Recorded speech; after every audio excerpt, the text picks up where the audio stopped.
show you how to make your own themed chess set.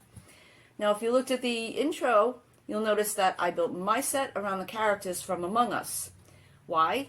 Well, if you look at the wall in back of me, you'll notice that I have a collection of themed versions of popular games. And they're not just there to look pretty, we actually do use them when we have get-togethers with friends. However, in 2020, when COVID hit and all of our in-person social events were put on hold, we switched to doing the online game Among Us because it was easy to learn, fast-paced, but most of all, it was something that we could do from the safety of our own homes. So, I kind of got interested in whether or not they had any kind of a board game that was built around the characters of Among Us. And while I found a few chess sets on Etsy that were okay, I didn't see anything that really thrilled me. But I did find one online, but there was something fishy on it. Every single site that I went to, there was a scam alert. So I decided, why not make my own? So I used Among Us, but you can use any theme that you want. You can do competing sports teams, you can do characters from your favorite shows, you can do competing franchises, you can do abstract things, you can do anything as simple as animals, or you can even do something like family members. You can do anything that represents your interests. Now, for the sake of convenience, I'm going to refer to the king, the major pieces, which are the queen and the rooks, and the minor pieces, which are the bishops and the knights, simply as the main pieces to differentiate them from the pawns, since there's a slight variation in how we'll create them. Okay, so let's talk about creating our teams. As I said, you can pick any theme you want. The challenge is making sure that people understand the elements of your team. You have to be able to find a way to differentiate between your two teams, but more importantly, you need a creative but clear way to have the objects or characters recognizably represent their corresponding chess pieces. Now, I got lucky. In Among Us, all of the crew members without their accessories look exactly the same, except different colors. And there's only two versions. There's the live version, which is a full-bodied crew member, and then there's a dead version, which is one without the top of his body. So in this case, I was able to use the dead version as all the pawns because they're shorter, and that just automatically worked out well. And then I was able to use the live crewmen as the main pieces, okay? The queens, the rooks, the knights, the king, the bishops. And what was really great about Among Us is that hats are the most common accessory used to differentiate your character from other people, and they had a great assortment of hats, and I found hats that I felt perfectly represented the characters that I had. As you can see, the queen has the older original crown, the king has the newer tall crown that was just added this past April. The bishop has a pointy paper hat because I always relate to bishops as having pointy hats. The knight has what's called the scary horse, and that's also a new addition since April. And the red fez on the hook is just because it's a flatter hat, and I usually run around with the red fez on my head when I play the game. So my feeling is that I was able to find hats to easily represent the characters that I had, the chess pieces rather. Now, the way to differentiate my two teams was also easy. Red versus blue. So in my case, I had it easy. Now, for many people, this may be the hardest part, finding representations. Now, if all else fails and you can't find symbols or hats, or you don't have any easy, recognizable way to tell your pieces apart, like the Transformers set that I saw online did, you can always, let's see if you can see it, you can always put little, I don't know if that's zooming in well enough, you can always put labels on the bottom that I did, which I did simply because I never want to take it for granted that my interpretation is easily understandable to someone else, because that's what one of my biggest problems with the chess sets on Etsy was. So it might take you some brainstorming, but in the end you work out what makes sense for you and or the person for whom you're making the chess set for. So let's talk about supplies, but first, do you have a chessboard? They can be expensive, but I've included a link in the video's description for 2 roll-up boards that are very affordable, easy to store, and suitable for this project. I had 2 extra chess sets lying around. I have a 12-inch chess set, which is the one I like best, using with my Among Us set, and each of the spaces are 1.5 inches by 1.5 inches. I also have a 14-inch board, and each spaces are about 2 inches by 2 inches. These are referred to as hobbyist or library boards, and these are perfect size for this project that we're doing here, since the pieces I'm going to show you are 1 inch wide by 2 inches tall. Regulation and tournament boards start at 16 inches and go up to 21 inches, and honestly, the game pieces that we're making here are going to be too small for this.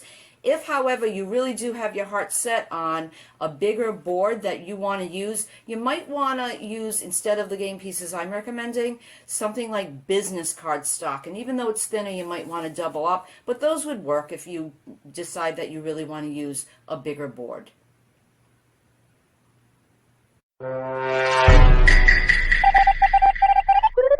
Okay, so let's get rid of the 14-inch board for the moment because, as I said, I like using the 12-inch board. Now, let's move on with the rest of the supplies. Though only appearing as one list in the description, it can actually be broken down into 2 lists. Items you already have in the house or that can easily be bought in most stores, and then those which you may choose or need to buy. Since the need for some items in the former is dependent on the latter, let's go over the latter first. Now, if you're a hardcore crafter, you may have suitable materials on hand to create pieces and stands and simply use this video as a jumping off point. Since my crafting is mostly in the form of costuming, this wasn't the case, and buying game pieces was just the most cost-efficient way to go with the least amount of waste. The pieces I used are approximately 1 inch wide by 2 inches tall and came in a pack of 36. A chess set only needs 32 pieces. So the size of these pieces fit perfectly for a 12 to 14 inch hobbyist or library board. While I like the pieces themselves, however, I don't like that the stands that came with them came in 6 each of 6 different colors. But there's only 2 teams in chess, each having 16 pieces. And even though I was planning on putting stickers on the stands identifying each pieces, the different colors peeking out from the bottom probably would have made me feel like I was half-assing it. Again, if you have the patience and the materials, you may be able to find a way to hide or change the color of the stands. But I didn't, so I looked for options. If you still like the triangular stands, but just want the 2 different colors, there is a set of 100 pieces, 50 in black and 50 in clear.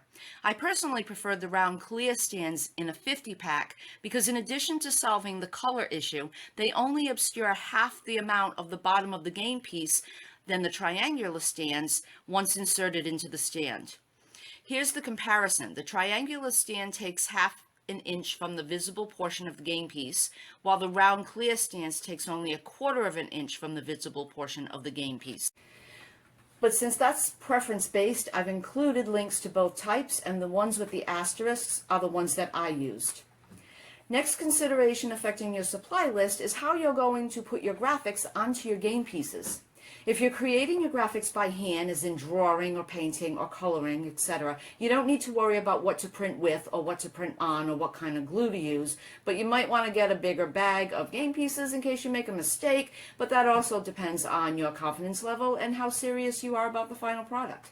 But if you're not doing your graphics by hand, then your choice is, if you have a printer, to print them out on sticker paper or print out on photo paper.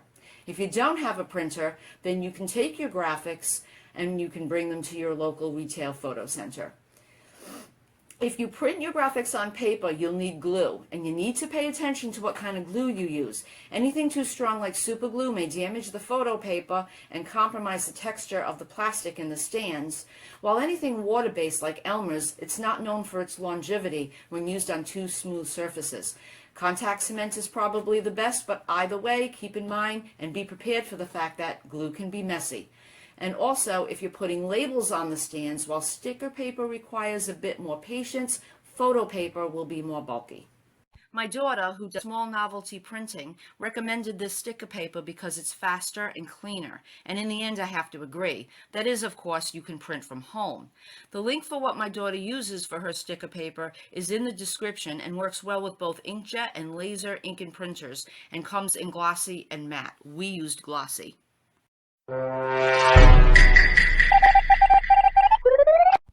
The rest of the items on the list are things most people can find around the house. Scissors, ruler, a pencil or pen, tracing paper or clear plastic like that from which clear windows from mailing envelopes would be.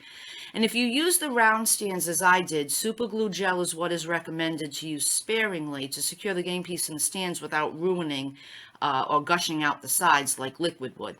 A computer is needed to create your graphics unless you're doing your artwork by hand, and a printer is needed if you're printing at home. It also might be a good idea to have an X-Acto knife or a razor blade in case you need to do some post-sticking and gluing trimming. The next thing you want to do is size your graphics. To help with the visualization process, the first thing you want to do is take out 16 pieces from your set and cut off the bottom ½ inch. Those are your pawns, and pawns are traditionally shorter than the main pieces. Once you've worked out your representations and you have the supplies needed, unless you decide to hand draw, you take it to your computer. Because I was working on my graphics between two different computers, I was limited to Microsoft Paint. But whatever art or graphic design program you use, start off by sizing your page to print 8.5 by 11 if you're going to be printing from home, and 8 by 10 inches if you're printing at your local retail photo center. In both cases, use no or minimal margins or borders. Your goal is to make all of your graphics sized for your game pieces, so you need to know how much of your game piece can be used for your graphic. If you use the round clear stands, allow for a 1/4 inch to be deducted from the bottom of the stand. That means your printing space for your graphic is going to be about 1 inch wide by the top 1 3/4 inches, while the pawns are going to be 1 inch wide by 1 1/4 inches tall. If you use the triangular stands, you'll need to deduct another 1/4 inch off each piece. So your printing area for your graphic will actually be 1 inch wide by 1 1/2 inches tall for your main pieces, and for your pawns, it will be only 1 inch by 1 inch tall. Remember that since these pieces are two-dimensional, you're going to need a front and back for each piece. So your total number of graphics will be 64, 2 sides for each piece, 16 pieces on each team, and 2 teams.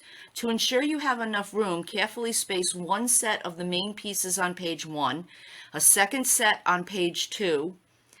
All of the pawns should fit on page 3 if you space them well enough, and if you decide to make labels, they should all fit on a 4th page.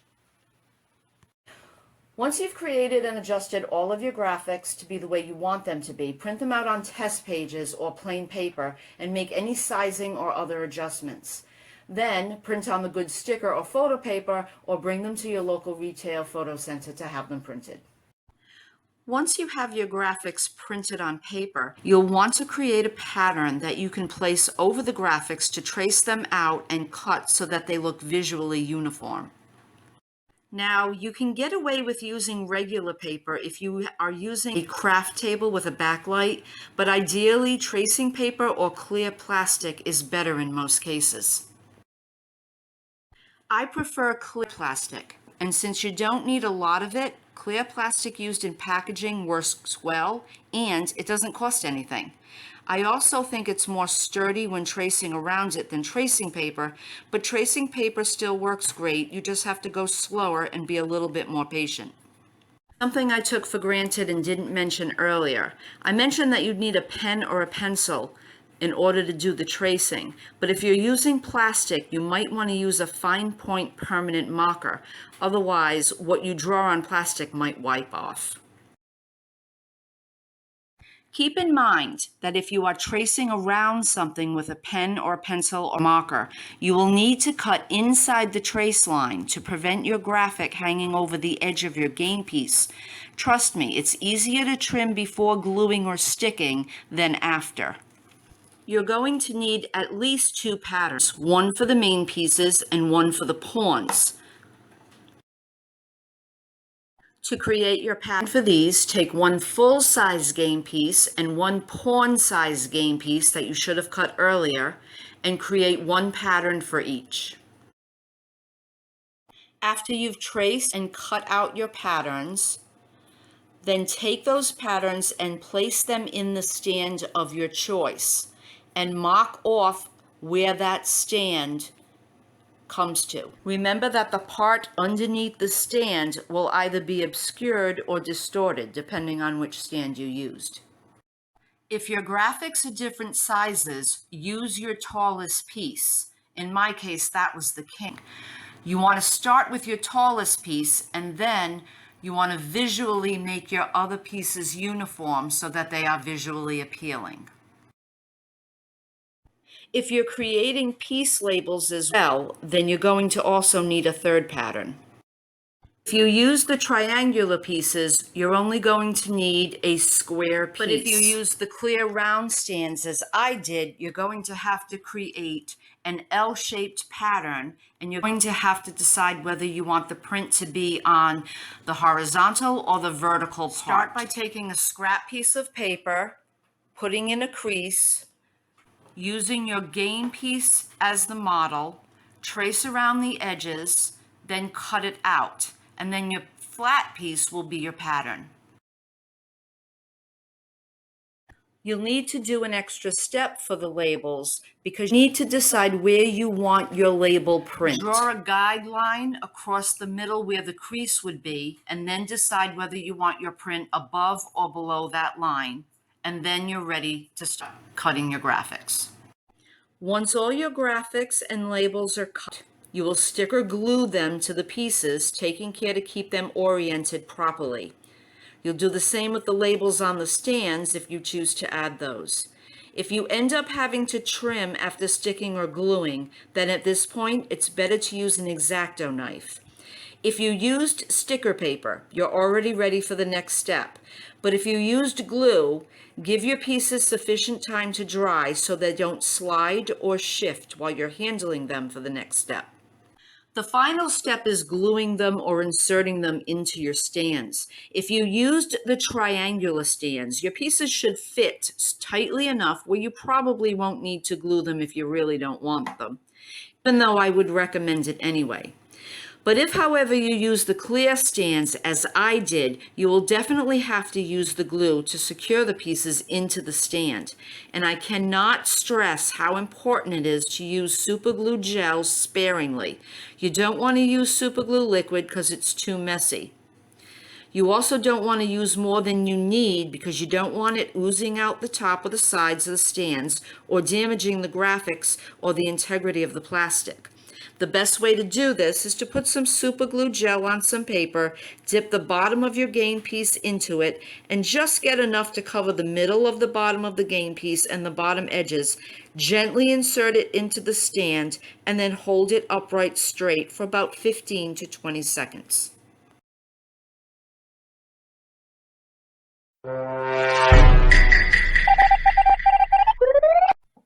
Once all 32 pieces are done, your set is complete. You can create a box for it if you want, or you can put it out for display. I made a box for mine, and I put it in its rightful place among my other themed versions of popular games.